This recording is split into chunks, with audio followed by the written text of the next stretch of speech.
Welcome to the latest installment of the Vandenberg Coalition series, Countering Chinese Communist Party Influence Around the World. Despite the fact that a majority of Americans view China as the United States' greatest strategic adversary, what to do about the rise of the CCP's influence across the globe remains a point of significant debate among experts, policymakers, and politicians. To date, much of the focus has centered on how to best handle the threat, specifically whether we should redirect our resources towards the Indo-Pacific in an attempt to contain the CCP, or whether doing so will create significant gaps that China will then exploit, further jeopardizing our interests. This series dives into this question with leading experts in 8 different regions, ranging from outer space and the economy to Africa, Latin America, the Middle East, Europe, the Indo-Pacific, and South Asia. In each installment, we will speak about China's growing influence in the region, how it measures against American influence, how to define our relationship with the region in light of competing priorities, and what America can and should be doing to better protect and advance our national interests. In today's episode, we'll speak specifically about China's increasing role in India, Afghanistan, and Pakistan, understanding the role of each of these countries in great power competition, and specifically how the U.S. withdrawal from Afghanistan in August of 2021 created an opening for China in this critical region. We're very happy to today have Lisa Curtis, Senior Fellow and Director of the Indo-Pacific Security Program at the Center for New American Security and former official in the National Security Council, and Nargis Nehan, a politician and women's rights activist who previously served as Afghanistan's Acting Minister of Mines and Petroleum from 2017 to 2019. So thank you both for being with us today. Well, thanks for having me. Thank you for having me. So I want to start just with a level set. Not all of our audience members will know specifically what China has done in this region. So maybe to start, Lisa, what's sort of the recent history of China's role in South Asia, and how has it evolved over, say, the last 2 decades? Well, I would say over the last 15 years, China has taken a much greater interest in South Asia. China has always had a close relationship with Pakistan going back to, the 1960s. They have a close defense and security relationship. China has also exported missiles going against the missile technology control regime. It's exported M11 missiles to Pakistan. It's helped Pakistan with its civilian nuclear program. So there's been a very close strategic and security relationship between China and Pakistan going back to the 1960s. And of course, part of the motivation for China is to try to offset Indian power in the region, or to keep India off balance. So that's been there over the decades. But over the last, I would say, 15, 20 years, China's taken a much greater interest in developing its relationships with Sri Lanka, Bangladesh, Nepal, those countries immediately surrounding India. And again, I think China is trying to enhance its overall influence in South Asia, just as its military and economic and political might are growing. It's just expanding outside of its traditional kind of region of influence. But also to compete with India. I think it directly wants to compete with India and sort of undermine India's traditional influence among its South Asian neighbors. And the South Asian states are welcoming China's role because it helps them to be able to leverage their ties with India, because they have felt that they have no other options. And India has had a lot of influence in their country. So they see China as being able to, play China and India off each other. So they sort of are welcoming this increased attention from China. Nargis, I want to ask you about China's role in Afghanistan over the years. But before I do, I just want to pick up on, you mentioned how this is sort of a counterweight to Indian influence in the region. Typically in these series, we've spoken about China sort of creating a counterweight to American influence. How much do you think America factors into their decisions of who to make alliances with in South Asia? Or do you think it really is primarily sort of a counterweight to India? I think it's primarily to be a counterweight, excuse me, to India, because the U.S. Does have strong relationships with these countries, but I think it's more about competing with India's influence, right now. And another part of this is gaining access to resources and also strategic resources such as ports. And that's what we've seen, particularly with the Hambantota port in Sri Lanka, where China invested in this port that really was not economically viable. And, India had been invited in to invest in the port, many years ago, but decided not to because it wasn't financially viable, didn't make a lot of sense from an economic standpoint. However, China did. And now we see that Sri Lanka has had to provide a 99-year lease to China over this port because they became so indebted to China because it was not a productive investment, and they couldn't pay the Chinese loans back. So now China essentially, has control over a port, right off the Indian coast, very, very near India. So it is very much a strategic port for the Chinese. In fact, they docked a surveillance vessel in that port just last year, just a year ago, much to India's chagrin. India was very wary of this sophisticated surveillance vessel being deployed very close to India and its facilities. But Sri Lanka could do nothing to stop it because they are so indebted to the Chinese. A large percentage of their loans are owed to China.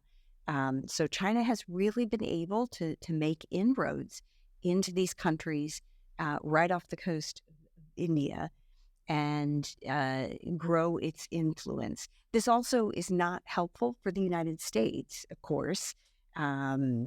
So now the United States and India are motivated to work together to counter this growing Chinese influence and to work together on things like maritime domain awareness and maritime security, to support countries in providing, their needs so that they don't become overly dependent on China for things like, training and Coast Guard assistance and these kinds of things. So it really is an opportunity, I think, for the U.S. and India to work more closely to try to lessen Chinese influence in the Indian Ocean region.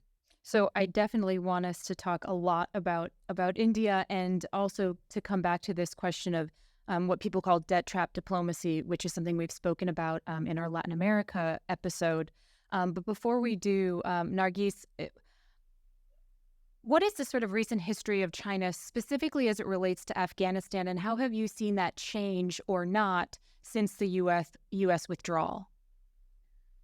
Well, as someone that I was engaged in the development of Afghanistan, working in the public sector and as well as the non-governmental sector, what actually I saw that before 15 August, because of the high-level engagement of the U.S. and all its allies in Afghanistan, then China was engaged in Afghanistan. They were interacting with Afghans, but they would never come forward and provide any kind of assistance for Afghanistan, because somehow they felt that it's the invasion of the U.S. and it's U.S. responsibility, and why should they support the U.S. invasion and engagement in Afghanistan?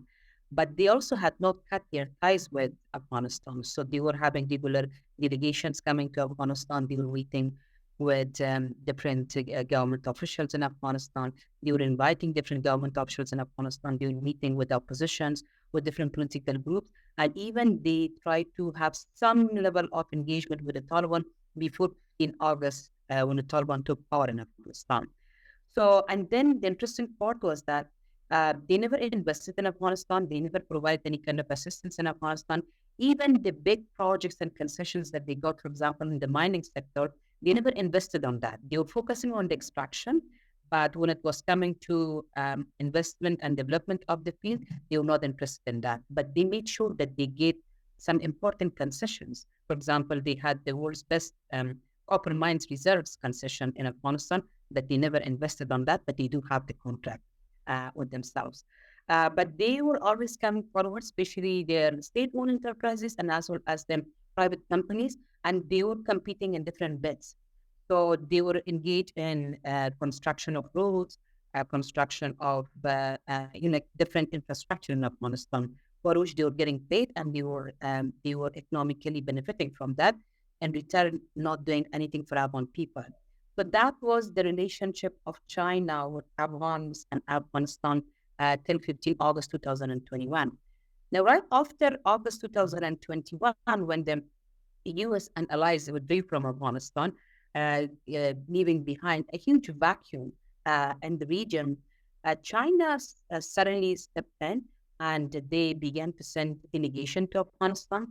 They are still having regular meetings with the Taliban. They have provided several offers, especially to the Ministry of Mines of Afghanistan, for getting some mining concessions. They resumed one of their oil and gas fleet activity. And as far as I know, they are right now in the process of negotiating the copper concession terms and conditions with the Taliban to be able to resolve that so that they can also start their activities there. They have also taken samples of lithiums from, as far as I know, 3 different provinces. And right now they're just investigating, and later on they might come with offers in those fields as well. For the first time in the last 20 years, their Ministry of Foreign Affairs is going public and is talking about Afghanistan being managed and being ruled by its own people and making its own decision. And we are very happy about the changes that has come in Afghanistan, because they see the vacuum. They see that they have a regime in control in Afghanistan that they can easily deal with, and they can drive with a very small amount of money, and there is no accountability from them. Where actually it was not the case previously, because we had free media, we had civil society, we had a check and balance of parliament and government that you're questioning each and every decisions that the government was making. Now that is totally gone. So that has created green field for them and for the engagement and investment in Afghanistan. Now the tragedy is that before withdrawal of the U.S. and before the peace talks, there were many times that actually we had discussions with officials and think tanks of the U.S. and as well as European countries. And we did warn them that by leaving Afghanistan, you're creating a vacuum which will be filled by the Chinese. I always laugh and tell the American colleagues and folks and friends that, look, you came for 20 years, you built roads, you brought electricity in Afghanistan, you developed the infrastructure of Afghanistan, and handing over everything after 20 years for China so that they can use that for their activities in Afghanistan. You did the hard work, but instead of cultivating and benefiting from that, you just left it, and now Chinese are using that. We find them very, very strategic in terms of their engagement and being much more familiar with the regional countries and politics when we compare their engagement in the region and the U.S. So if we're looking at prior to America's sort of formal departure, there were about, I think it was 2,500 American troops or so that we had in Afghanistan. Is it your view that if we had just kept those 2,500 there, that we would be looking at a very different situation as it relates to China's investment in Afghanistan? The situation would have been really different if we had not only the 2,500 U.S. troops in Afghanistan, even less than that. But if the assistance to the Afghan National Security Forces would have continued, so that they were supported to continue their operation, if the peace deal was not rushed and irresponsibly signed in Doha, which basically laid the foundation for handover of Afghanistan. And I keep on saying that even if the president had run away from Afghanistan on 15 August, and instead of allowing Taliban to come and take over Kabul and packing their bags and leaving all the embassies within a few hours, they could have said that, okay, we did have former President Karzai still inside Afghanistan. We had the Chief Executive Officer, Dr. Abdullah, inside Afghanistan. They could have worked with those two and tell them that, okay, let's announce a state of emergency and tell Taliban that you do not enter Kabul. We are going to take security of Kabul, but then let's discuss on establishment of an immediate transitional government that actually, beside that, we can negotiate for a political settlement.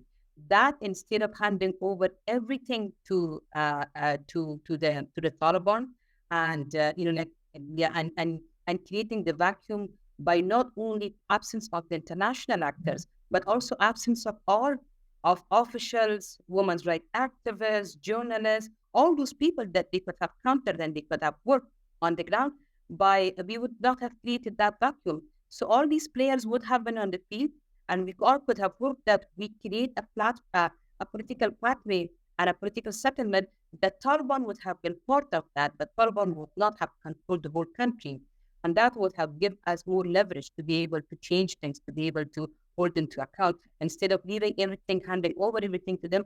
And now I can see that everybody's questioning, what do we do about the situation? Taliban has full control of the country. We don't know how to deal with the situation if we don't engage with it. Well, you created that situation yourself. Lisa, agree, disagree? So I agree with much of what Nargis has said. I agree that the U.S. should have kept a small presence in Afghanistan, and that would have made a great difference. I think keeping the base open, the Bagram Air Base open, would have made a huge difference as well, and keeping a limited number of troops there. And that's something I certainly supported. I think it's something U.S. military leaders were trying to convince President Biden to do. But unfortunately, he made a different decision. So I agree with Nargis on that. I also agree that the Doha deal that was made was a very weak deal. It made far too many concessions to the Taliban, and it basically demoralized the Afghan government and the Afghan security forces. And was not really a peace deal. It was really a withdrawal agreement that the U.S. made with the Taliban, and the only thing it succeeded in doing was guaranteeing that the Taliban were not shooting U.S. soldiers on their way out. So it was really a withdrawal deal. It was not a peace agreement, and it did not facilitate any kind of transfer to an interim government or any kind of peaceful transition in the country. So I think I would disagree slightly that once U.S. troops were out of the country, I think it was very difficult for the U.S. to have any influence on the political situation in Kabul. I don't think that the U.S. could have negotiated something which brought Karzai or Abdullah into some kind of interim government. The U.S. just did not have the leverage once it pulled U.S. troops out. So I think that would be the only point of disagreement. But one thing that I was arguing when I was in the administration working at the National Security Council during the 2017 to 2021 period was that, if we determined the Taliban were not serious in making a peace agreement or some kind of power sharing arrangement with other Afghans, then the U.S. should simply move to some kind of plan B. If President Trump was insistent on removing U.S. troops, then we should negotiate such a withdrawal directly with the Ghani government and not have this fake peace deal, which looked as if the U.S. was simply switching horses midstream and sort of handing the country to the Taliban. I don't think that was helpful. I don't think it was good for U.S. national security interests, certainly not good for the Afghans, as we can see now clearly. One of the things that I have always been surprised by is when you look at American foreign policy, oftentimes we'll talk about the importance of other countries being democracies like us. Not always, but typically that's something that matters to us, and we like dealing with allies and with people that we can kind of relate to culturally. It strikes me, though, that the CCP and the Taliban are sort of what I might describe as odd bedfellows, right? You have, on the one hand, a group of fundamentalist Islamic radicals, and on the other hand, you have basically an atheist ideological regime. And so, Nargis, maybe to start with you, do you think that this cultural difference matters either now or will matter in the future? Or do you think that they're just putting that aside to sort of push for separate set of shared interests? I think the reason that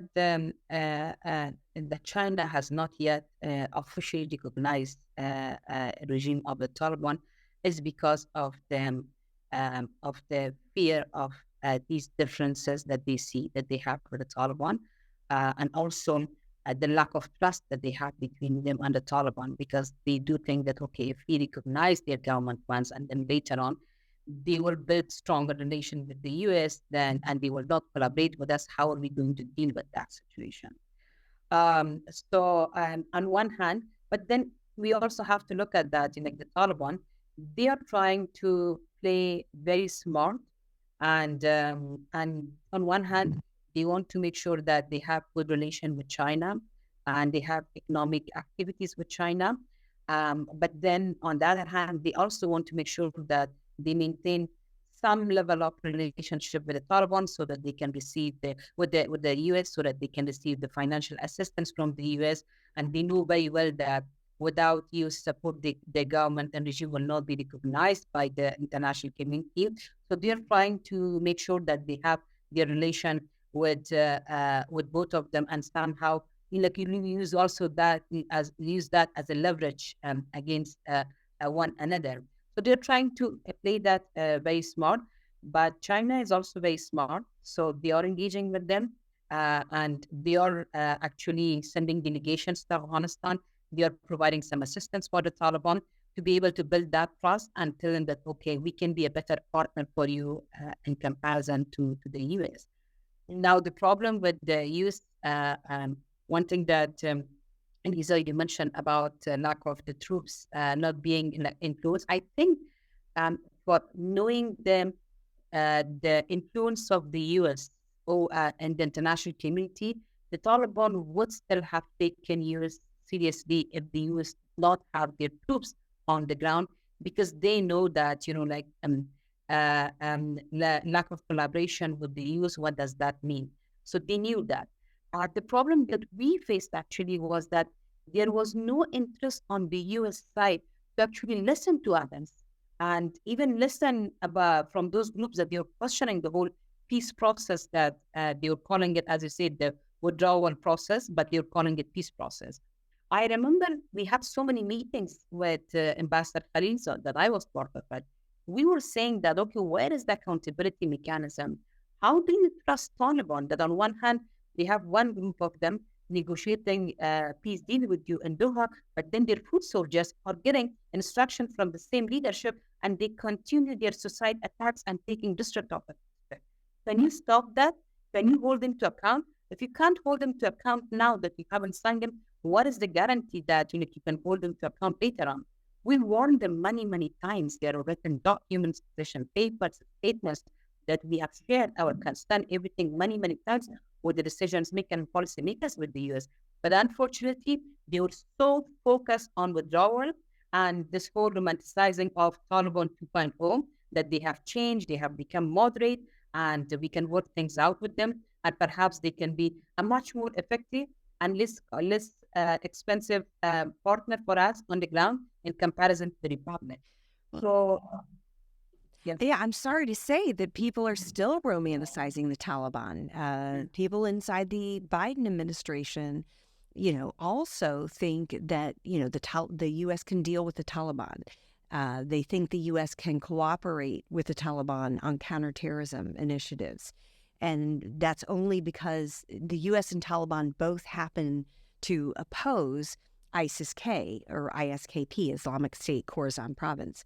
But just because both of us oppose that group does not mean that the Taliban will be good counterterrorism partners for the United States. Number one, the Taliban is still closely allied with al-Qaeda.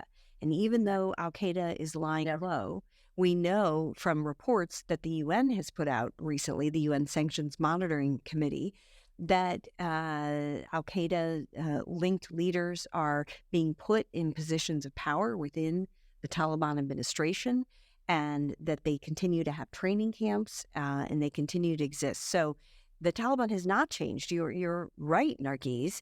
And there was naive people in the Trump administration, and I think there's naive people also in the Biden administration. And it's very unfortunate. It's people like to operate on their wishful thinking more than the facts on the ground, because it's been 2 years since the Taliban took over the country, and the U.S. has been trying to engage. And the Taliban's policies towards the women have gotten even worse. And the fact that women past the sixth grade, or young girls past the sixth grade, cannot go to school, young women cannot attend universities, barely leave their homes, not hold most jobs. It's really a horrendous human rights situation. So I think anybody who tries to agree that, or tries to argue that the Taliban will be any different now than they were in the 1990s, they're just not looking at the data and the facts on the ground. Well, and just say to add one point, Taliban are different a little bit than the first time, but then the problem is that it's worse. It's not that they're different in a better way. I'll give you a few examples. For example, last time they never prohibited women from working in NGOs and INGOs. They never banned women from working with UN agencies. They were saying that, okay, there should be separate offices. You need to observe a job, but you women were working. My own sister was working with a Danish organization at that time, and she was traveling for field visits to provinces. She was sometimes taking my younger brother with herself, and sometimes my father with herself, but she was working. She was not banned. And then last time, the Taliban never interfered in the activities of the NGOs, that they were providing services for the people, and they were allowing them so that they could operate. But this time, they are interfering in their activities. They are even looking at the list of the recipients of the assistance.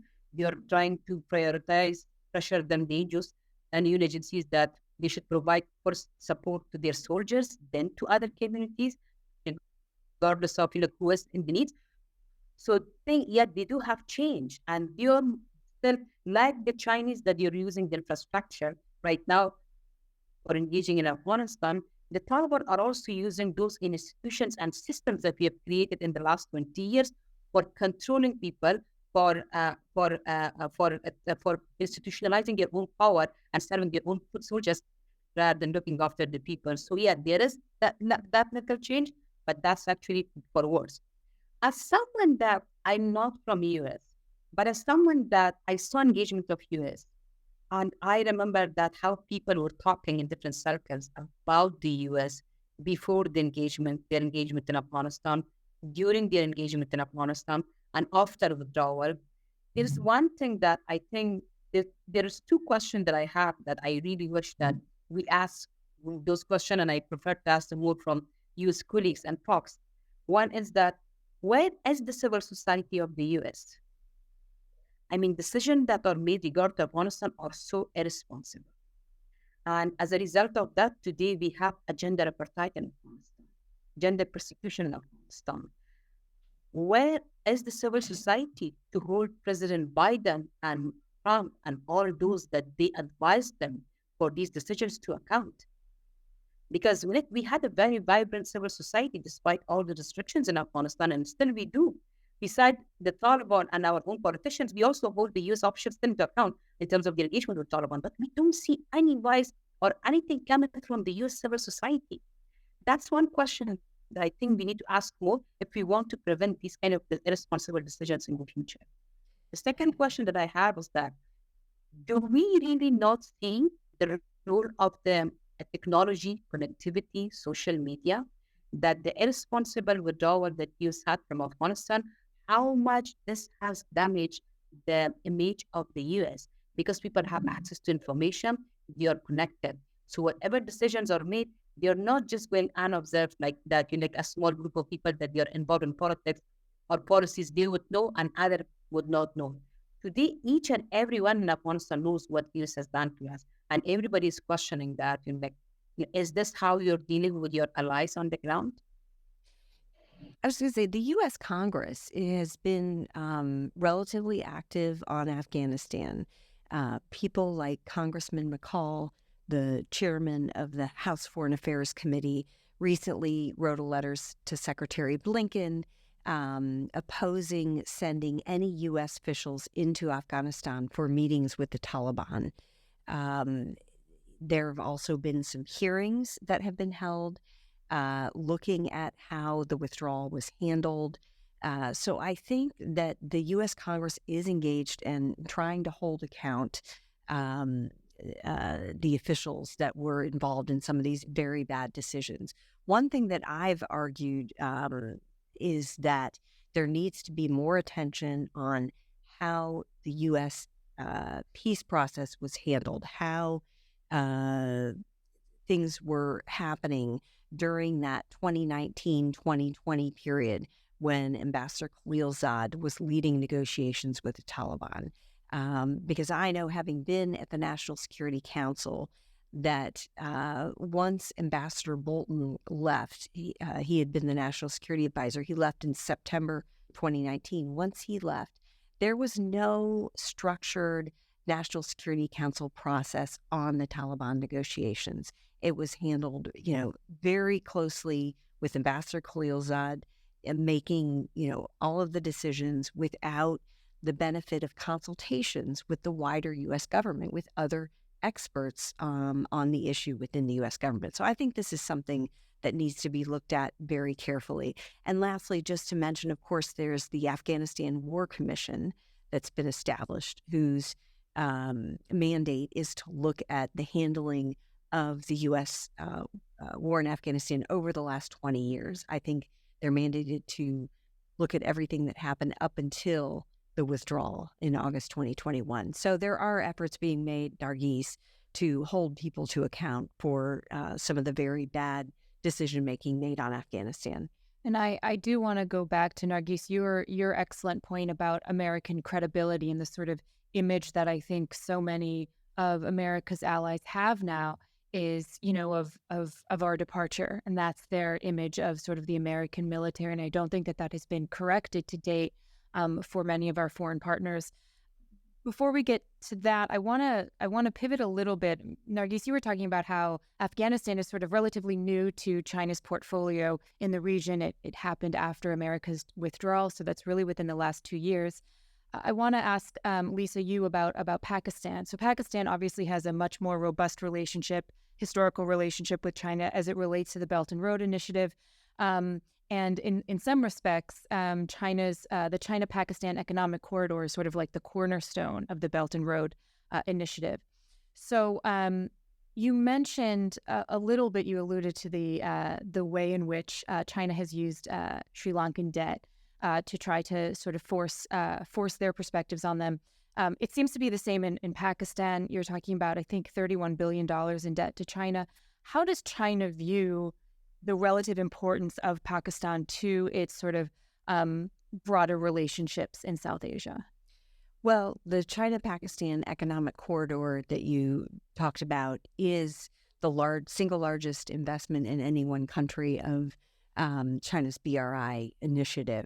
And it was really launched almost a decade ago under former Prime Minister Nawaz Sharif. And at the time, I think there was a great deal of enthusiasm, talking about, investing $60 billion. I think they said they were going to invest in Pakistan in energy projects and transportation and other issues. And certainly Pakistan has many energy challenges. And so I think there was this naive hope that, China was going to come in and change the world for Pakistan, and Pakistan's economy would turn around. Well, that certainly hasn't happened. In fact, Pakistan economy is doing quite badly right now. They were able to secure the IMF loan, but that looked shaky for a long time. So a lot of political unrest in Pakistan due to the deteriorating economic situation. So certainly China's BRI investments have not really paid off for Pakistan in any significant way. And I think there's much more skepticism about Chinese promises of investment now than there was 10 years ago in Pakistan. So, I think there is concern that Pakistan will go down a similar road as Sri Lanka in terms of China gaining more and more strategic influence in the country.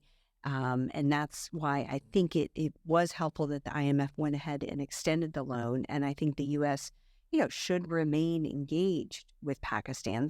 Certainly we shouldn't be, handing over the kind of, large-scale military assistance that we did for so many years that was suspended during the Trump administration in January of 2018. Finally, the billions that had been supplied to the Pakistan military was halted. But at the same time, we don't want China to be the only, friend of Pakistan. I think it's better for the U.S. to have some investment, some relationship with Pakistan in order to not allow the Chinese to have too much leverage over the country. And Pakistanis want this. They want a good relationship with the U.S. They don't want to have to be solely reliant on China. Do you think that this sort of the relationship with Pakistan, the relationship with Sri Lanka, the idea of what we might call debt trap diplomacy, do you view that in South Asia as sort of like this happy accident for China that they just sort of wandered into it? Or do you think this is an intentional strategy for them to, be owed so much money by these countries that they're then sort of forced to bow to the will of China?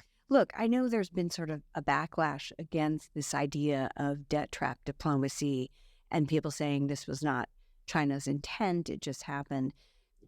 Maybe so. I can't say for sure. But look, the result is the same.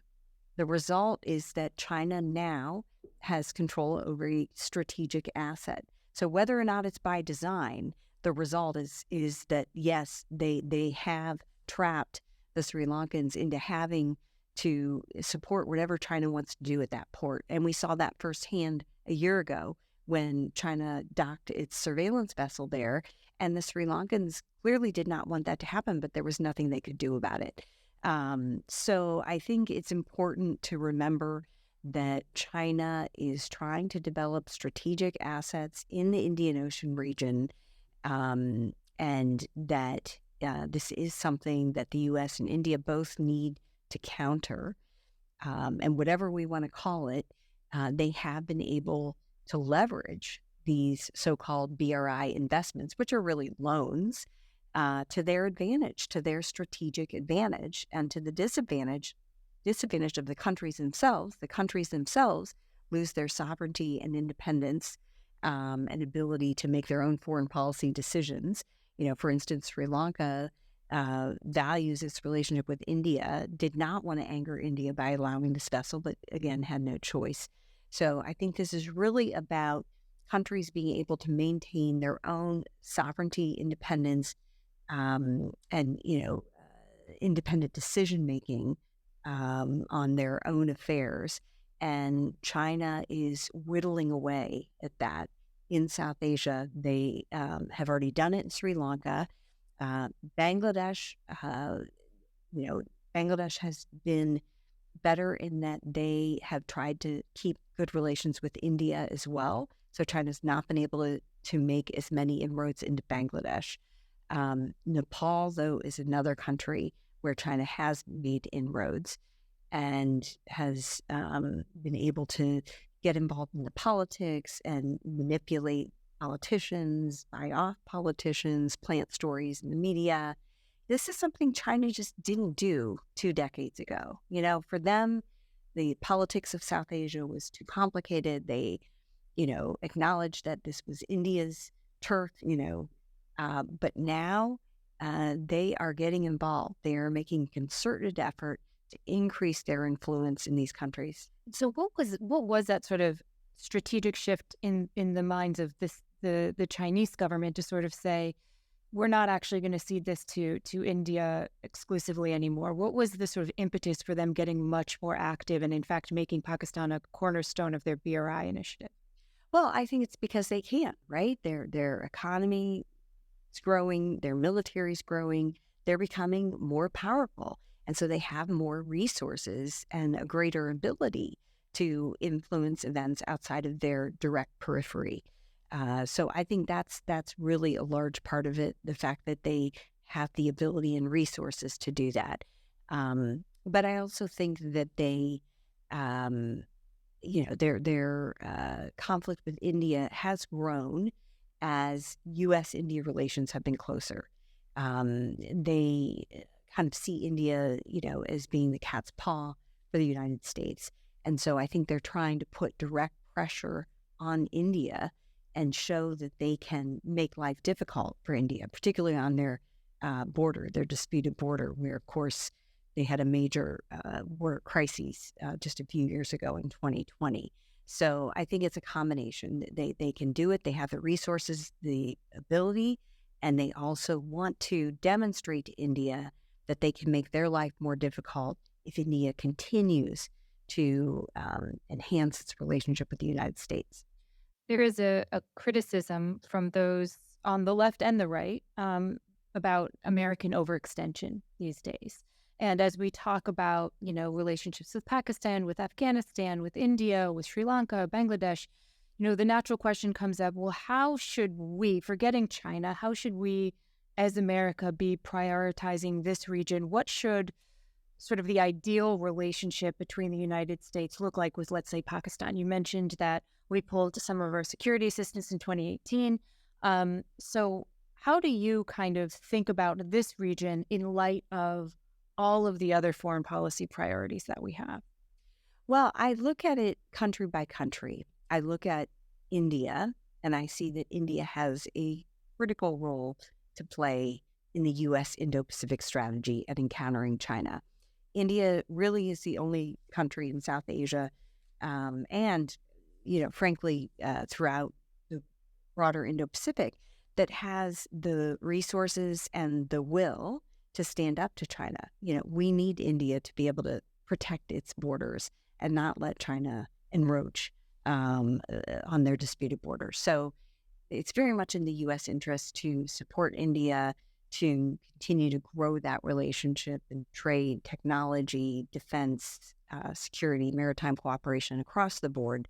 And in terms of Pakistan, again, I don't think that the U.S. should be, propping up the Pakistan military, providing assistance that could go towards Pakistan's policy of supporting militants to protect its own interests.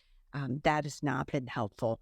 But we should have a modicum of a relationship and, some economic assistance and diplomatic engagement so that we don't completely lose Pakistan to Chinese influence.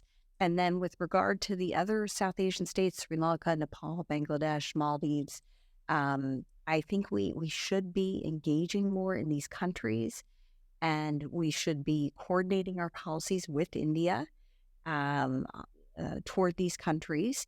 And India, is becoming more open to the U.S. Having strong bilateral relationships with these countries because it would rather have the U.S., in the region than China. Mm-hmm. So yeah, that's how I see U.S. interest in the region, sort of country by country. Nargis, something that we have heard a lot here in the United States is this argument that countries are partnering with China because they sort of have to, or the U.S. isn't giving them a viable alternative, but that the reality is they'd much rather partner with the United States. I wonder how true is that? I mean, speaking for Afghans, like how much do they want to partner with the U.S. and how much do they want to partner with China? And is it true that America can kind of rely on this assumption that most countries would rather partner with us and they just sort of take China's aid when they have to? Well, as you know, every society is comprised of different groups and ideologies. So if you're making those assumptions, it's also important that which group you're talking about. If you're talking about a militant group like Taliban, they definitely prefer to collaborate with China because China will never hold them to account about their human rights violation, about the gender apartheid policy that they have implemented in Afghanistan, about the war crime that they are committing in Afghanistan, about different things that they're doing for controlling people in Afghanistan, about not providing services to the people. So that's much more easier for them, and they have so much in common yes, despite all those ideological, religious, I would say, differences, but when it comes to in terms of ideology of controlling and ruling, you also see a lot of similarities between the two. So they would rather go with them. But if you're talking about the woman, which is 50% of Afghanistan population, the youth, which is more than 70% of Afghanistan population, the civil society, the media, and the emerging leaders, everybody prefers to still engage and collaborate with the US. Um, Although we have a lot of criticisms and we feel betrayed with what happened to Afghanistan and what happened to us as partners and allies of US on the ground that we're working in the last 20 years, but still, we think that we have a lot in common with US and China. Democracy, freedom of expression, um, and women's rights, human's rights, accountability, free media. So there is a lot that we have in common that we think is important for societies, especially for the young generation that now they are connected and they see what kind of lifestyle and what kind of facilities and the normal life the young generation in other countries are enjoying that the young generation of Afghanistan do not have access to that. So that is naturally making us automatically more inclined to collaborate and count ourselves as partners of the US than the China. Because China is not interested to collaborate with the Afghan people. They are not having any kind of relation with women's group. They do not even recognize that there is a civil society and free media in Afghanistan. Even previously, as I mentioned, when they were engaged, it was mostly with the private sector in Afghanistan and with politicians and government officials, not with other groups. And now they're totally engaged with the Taliban because they find that much more viable for themselves. So I think it's the case not only with Afghanistan, but all the countries that they have young generation, they have women groups, they have civil society, they have media, and even they don't have these structures. Most importantly, that with the connectivity that we have around the world today, the population, the people of the allies of the US because they want to make sure that they are the ones choosing the leadership of the country, not being forced or imposed on them. Freedom of expression, these things. So yes, they do have the majority of the population of these countries as their allies, but the problem that we see is that US is so much focused in its competition with China, and sometimes with some geopolitical interests, that we feel that sometimes they get totally confused who is really their partner. What exactly? Why people prefer US over China?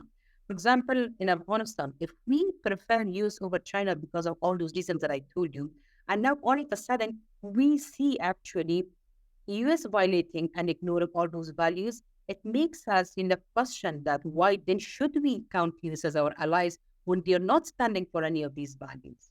So I think for US to be able to grow their partnership, to be able to have more support of the people in these countries, and because governments come and go, but people are there, it's important that they stick to the values that people know them for those. And they continue to work with their allies regardless of whether they are on the ground or not, whether they are in power with power or not, because that's what China is doing. Even if somebody is not in power, they see them as their allies. They are investing for 20 years, for 50 years until they come in power and they work with them. So that kind of, I think, long-term relationship with allies and having a proper understanding of who are the allies or working with those allies and then enabling them to influence things and to be able to come and not at some point be part of decision making, but then at some point be the decision maker on the ground is important for the US to do. But all for those comes with cost, with strategic patience, and with investment. That in most cases we don't see US with that patient and having very short-sighted intervention policies, which is further damaging the credibility. This issue of how can the U.S. effectively counter or defeat China without abandoning our values is something that I think is so critical to the foreign policy conversation that we're having. I think it's a fantastic point. Lisa, I want to make sure that we talk a little bit more about India. So you wrote earlier this year about tensions in the line of actual control between India and China, noting the fear that China is attempting to contain India's growth by essentially forcing it to divert more resources into defending its western border with Pakistan and its eastern border with China. I wonder, given this sort of consistently adversarial relationship between Pakistan and India and the rising relationship between Pakistan and China, how do you see proxy conflict between the United States and China potentially playing out in South Asia? Great. Let me first just comment on what Nargis just said, because she said it very eloquently, and it's so important that instead of the U.S. seeing the fact that it does champion human rights, women's rights, civil society, spent 20 years building up the Afghan civil society, putting resources toward NGOs working on media freedom, women's rights, etc. That is an advantage of the U.S. U.S. officials should never see that as a weakness in its foreign policy. And just as Nargis said, the Afghans value that the U.S. holds up civil society and human rights and women's rights. And so that's a foreign policy and national security advantage that the U.S. holds over China. And absolutely, the U.S.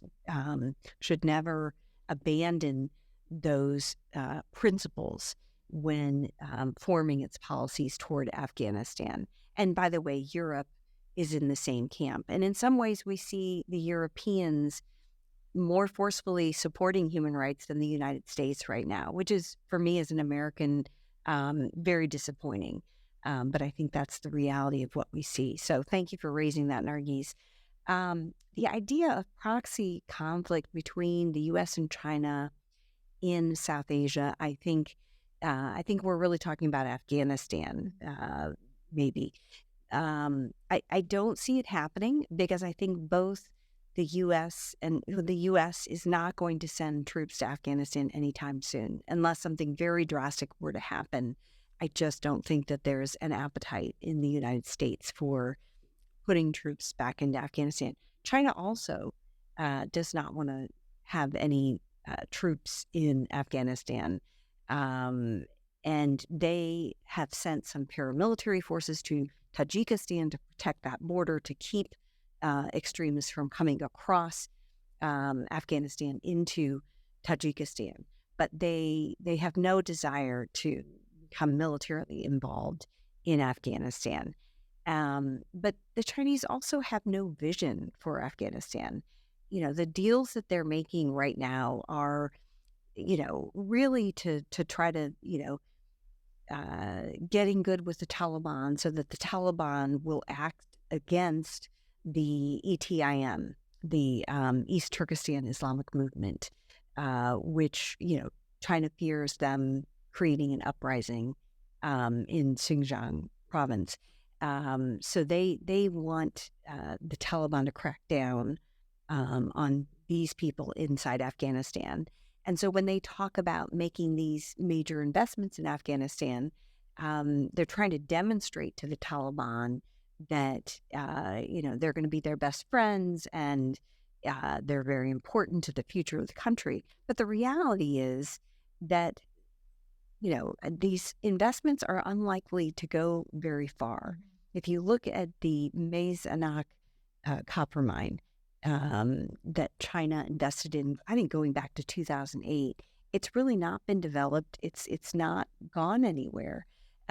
So I think we have to be very skeptical when we see China making these, promises about, millions or hundreds of millions in investment in Afghanistan. The infrastructure is not there, and the competence. If the U.S. was unable to pour in major investment to developing the mines of Afghanistan during the 20 years of pro-U.S. governments, and when technical assistance was flowing into the country, there's no way that when you have an extremely incompetent Taliban government, that you're going to see foreign investors pouring their money into Afghanistan. It's just not a foreign investor's dream to be pouring in the investment there. So I think we should be very skeptical and that the U.S. does not need to, see China as a competitor in Afghanistan. That we should be continuing to base our policies on U.S. national security interests in supporting women and girls and focusing on that. So I don't really see Afghanistan becoming a proxy conflict between the U.S. and China, because Afghanistan does not have the resources and the investment potential for the two to really compete in that way. I think it's more the U.S.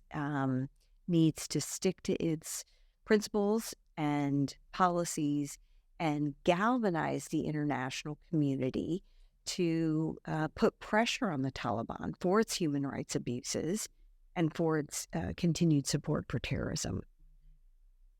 Nargis, in light of America's withdrawal from Afghanistan, what going forward do you see as the sort of ideal relationship between Afghanistan and the United States? In terms of one thing that I want to touch upon and add up one before answering this question, Lisa, that state, in terms of China having no vision or policy for Afghanistan. I believe one thing is very clear on China's part, that they want to have a totalitarian government control in the countries that they're engaging, because that is making their engagement much more easier. So ideally, having a group like Taliban in power in Afghanistan is basically putting in power a group that is more ideal partner for China than the US and its allies. And that's what has happened in case of Afghanistan and all other countries that we're not investing in democratic forces. So I think they do have that vision. That's why they're so happy. Yes, they are very much concerned about Taliban, about the terrorism threat that they see from Afghanistan now and all those things, extremism as well. But despite that, if we put aside the terrorism and extremism and the religious differences that we see between themselves and the Taliban, other than these three, in all other areas, they are perfect partner for each other, and they just can get along so well with each other, work with each other. So in other countries that the totalitarian governments are coming in power, and somehow the US is also collaborating and empower them. Because remember, engagement also means that you're empowering those regimes, and that means that they can continue for a longer period of time. So that means that you're basically indirectly supporting China's allies to be in power rather than your own allies. That's one thing that we need to understand. The second thing about ideal partnership, I think we need to understand that we have common interests when we are talking about alliance and partnership between Afghan people and the government of the US. Yes, we are not saying that the US should not engage with the Taliban because they are the de facto authority right now in the country. But we also do not want them that they continue providing incentives and do not hold Taliban to account. Well, just because they are afraid that China will build a really stronger relationship with them, with the Taliban, and then the US is going to be out of that. That will not happen easily because China is very much cautious in terms of their relationship with the Taliban. But for the US going forward, the ideal situation is to invest on women groups because that is natural ally that they have on the ground, although they unfortunately see us as weak partners that perhaps we cannot influence things, but we can influence things. And that has shown in the last 2 years that how much pressure, despite not having any resources, not being in our country, not having any agency, being scattered all around the globe, still we have managed to put enough pressure on the government and as well as on the US and as well as other countries for not recognition of the Taliban. We strongly believe that if we wouldn't have had that pressure, they may not have publicly recognized the regime of Taliban, but they would have had a very different and much more close relationship with the Taliban than what they are having right now. So we are very influential because we understand the international politics now. The youth group is also very influential. I will give you a simple example that when the recent U.S. delegation had their engagement and their meeting with the Taliban in Doha, the U.S. Special Envoy for Afghan Women, Girls, and Human Rights claimed that she is engaging with the Taliban based on the demand of Afghan women. And I'm sure those of you that you're engaged in Afghanistan affairs, you saw the reaction of the young generation and the women, that everybody was like, we want to know who are these groups that they demanded this from you. He had no answer. None of those people that they had made that recommendation to her came forward in social media and defended her. So she was under a lot of criticism and scrutiny literally for 1 week. So that shows that, like how vibrant and active the woman group and the young generation, the civil society and media is in Afghanistan. We have very vibrant media now, although they're having less presence inside Afghanistan, but many of them are now outside the country. They have reestablished themselves in Canada, in US and European countries, and that's from where they're using digital platform for their activities. Civil society is also reorganizing themselves. So I think these are the ideal partners for the US to engage with and work with them. And slowly and gradually, these groups will become, once again, influential. Already we are influential outside, but within Afghanistan, because people are going to rise against the Taliban, one way or the other. They don't have any other choice. Because in the last 2 years, people were quiet. Everybody was quiet. The world was hoping and waiting and watching, thinking that, okay, Taliban will form some sort of inclusive and representative government that we can just tick the box and say, yeah, it's done. They would respect women's rights with a lot of restriction, but at least they would allow girls to go to school and they would allow women to work. So then that we would say that, okay, Taliban have changed and we can work with the Taliban. Now the situation is totally different. So that's why it will gradually and eventually it will bring about the world and the US to engage back with Afghanistan and these groups, and as well as the Afghan people to rise against the Taliban.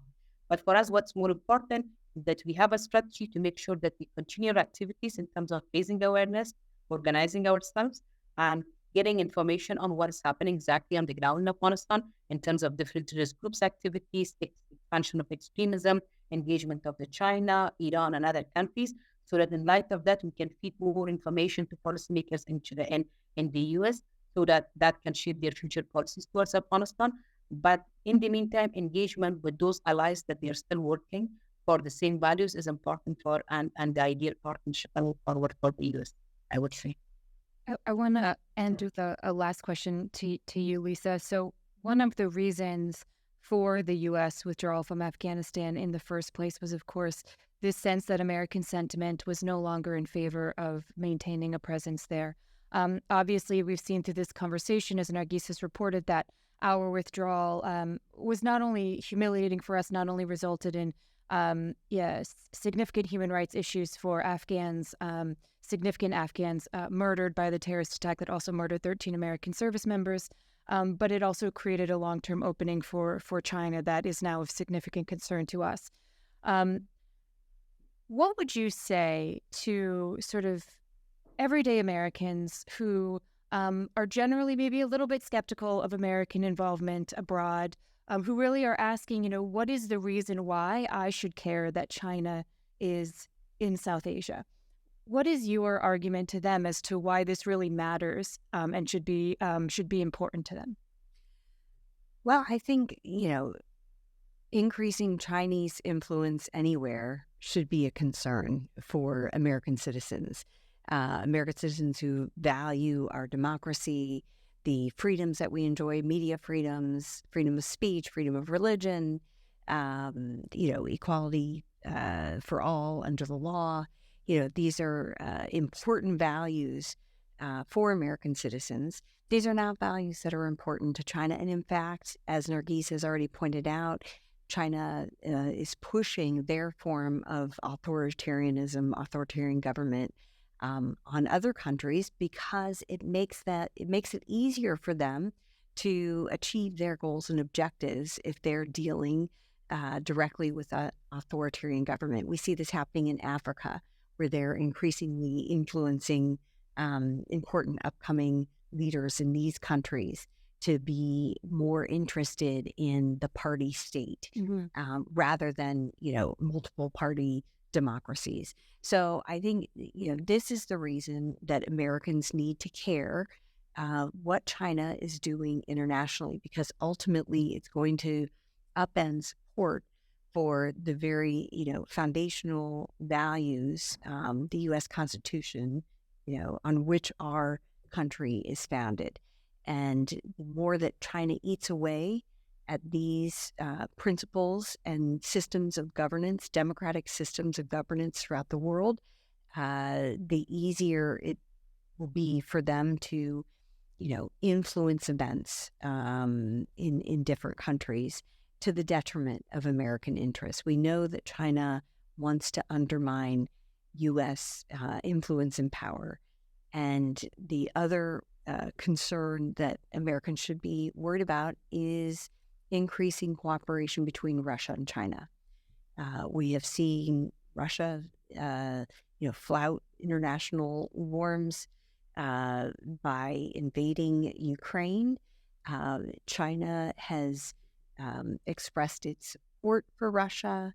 They're increasingly operating together in the maritime space with flight coordination to try to intimidate other countries like Japan and other U.S. allies. So, every American should care what China is doing throughout the world. And this includes South Asia, where you have maybe a quarter of the world's population. When you take India, China, Pakistan, Bangladesh, there is a large portion of the world's population right there in South Asia. And it's critical that the U.S. maintains its influence and that India maintains its traditional influence in this region. Thank you. Yeah, it sounds like you're drawing a very important point here, which is just as the U.S. retreat from Afghanistan potentially emboldened Putin, which I think it has, so too would a U.S. retreat from our friends in Ukraine embolden Xi. And so, American interest should be in maintaining sort of this system and this rights-based order that we have, because it primarily benefits us. Our namesake Senator Arthur Vandenberg said that we need to care about sort of this American order, quote, primarily for our own sake. That it is important for the world, but it is especially important for us here in America to maintain the rights that we have. Nargis, Lisa, thank you so much. I thought this was a fascinating conversation. I certainly learned a lot. I hope that our audience did as well. We really appreciate everything that both of you do to fight for human rights, to fight for a strong foreign policy, and to defend the values that we all hold dear. So thank you very much for joining us. Thank you. Thank you. Thank you very much.